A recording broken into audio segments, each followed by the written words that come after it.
I don't know. I'm not sure what the way that you do it now, but I had grocery bags and grocery bags of cassette tapes and played with my friends. It even brashed into a newspaper, but I'm not going to get into that.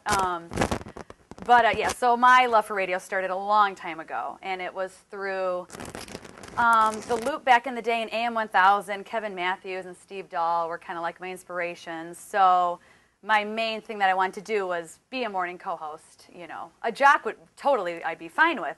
You have to make the most of your time here. You can't just sit back.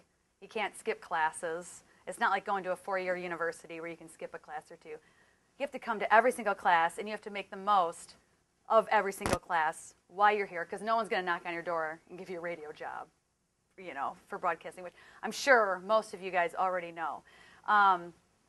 So you know, going back to being a nerd, I got the Outstanding Attendance Award just to prove it.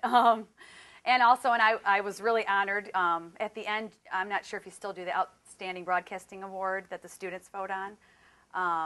We did that, and I was a co-person. It was me, and then one of the guys I graduated with too got that award as well, which just proves that you just got to work your butt off at this school and do really well at your internship, and network while you're there. Meet as many, working it out, you know.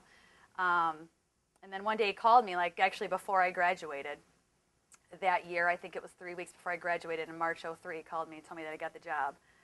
And I was ecstatic. And when he told me that it was full-time benefits, $23,000, I was like, yeah! The fact that it wasn't in the teens I thought was amazing for a first job. So I moved to Decatur and had a 1-bedroom apartment all by myself and lived there. And basically my first few shifts, because I really didn't know, you know, I hadn't really done it there, he had me do overnights all by myself in this, like, and the station was in like a warehouse, and he gave me the key and he's like, all right, go in at midnight and you're on from midnight to 5 for like the first week. So I pretty much, they threw me in, and I learned as I went. And then once he listened to my air checks or whatever and thought I was good enough to do the midday shift, a new station, so they're getting a new morning team. And the vice president of programming, the program director up there in Kenosha, called him and said, hey, do you have any girls that you can throw at me to be a co-host? And he said, oh, yeah, actually, Lisa Tyler is at our cluster in Decatur, and she told me months ago that she wants to be a morning co-host. Had I not had that conversation with him, I wouldn't be here today. Who knows? They ended up selling that cluster in Decatur. So like a year later. So had I still been there, and everybody got fired, and that was that. And I could have had a 1-year radio, you know, career and be done. So I went up to Kenosha and interviewed, and it went really well, and I got that job. And I was there for about 8 months. And the co-host was a little quirky, but but I was just happy to have that job. But the job I really wanted was across the hall, which was the rock station, which you've probably heard of, 95 Will Rock, 95.1. Rock station, rock music was more my thing.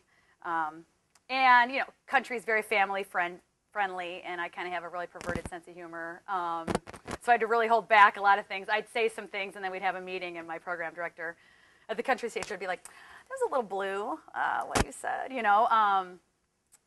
So I was very envious of what was going on across the hall at the rock station. They were having a lot of fun, but, you know, they were quite a team. There were 3 of them. At that time, it was Tom and Joni, and then Duco was their kind of idiot monkey stunt boy. And they had a lot of fun.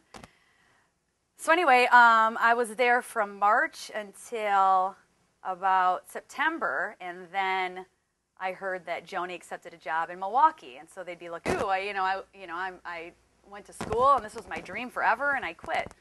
So I ended up moving back to Kenosha and was thinking about getting in a different career, and which was really hard to do. It's really hard to get into a normal job after being in radio so long because it's so not normal.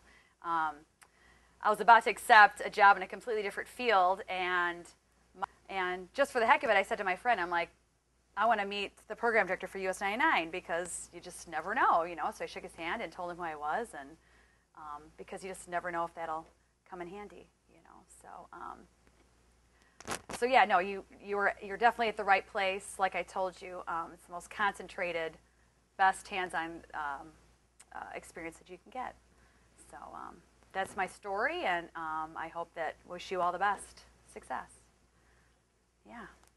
Any questions or anyone? Are you still doing your podcast? No, I quit that when this started because that would just be too hard to do both. So, yep. Yep. Like you said, when going for a radio job or a normal job is hard. Yeah. Do you mean when you stop doing your radio job for a long time, and people start recognizing you haven't been on for such a long time, and they want your autograph? So. Oh, when I was off for that year, well, people would recognize my voice and stuff when I'd be out. But yeah, I meant it's like hard because it's such a different business. The hours are so different, and the work, the whole, what's the word I'm looking for? The whole environment is different from like a normal 9-to-5 job. So it's really hard to go from something where people are crazy to a normal like cubicle type, gig. So that's what I meant by that. Yep. Any other questions or anything? Where did you get your internship? I had mentioned Kevin Matthews before, and I left that part out.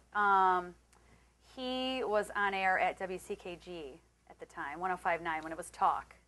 That that was not going to happen because unfortunately there's only a few of those jobs, and it did. So you just got to be super determined. That's the main thing. So, yeah. When you first started on P-Station, how challenging was it? Not really knowing that much about that beforehand. Well, I think I had 2 weeks. I think I had 2 weeks to prepare. I bought 2 country weeklies, and I read them like over and over again. I studied like the top 20 chart. I listened to all the songs to kind of get back. Because I sort of liked it, like I knew a couple songs, but I wasn't in on who was hot at that time.